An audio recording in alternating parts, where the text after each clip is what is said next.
हनुमान् श्रीपदो वायुपुत्रो रुद्रो नघोजरः अमृत्यवीरवीरश्च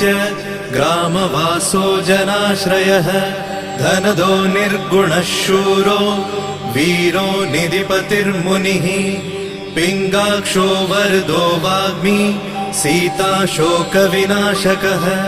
शिवः शर्वपरो व्यक्तो व्यक्ताव्यक्तो धराधरः पिङ्गकेशः पिङ्गरोमा श्रुतिगम्यः सनातनः अनादिर्भगवान् देवो विश्वहेतुर्जनाश्रयः आरोग्यकर्ता विश्वेशो विश्वनाथो हरीश्वरः भर्गो रामो रामभक्तः कल्याणप्रकृतिस्थिरः विश्वम्भरो विश्वमूर्तिर्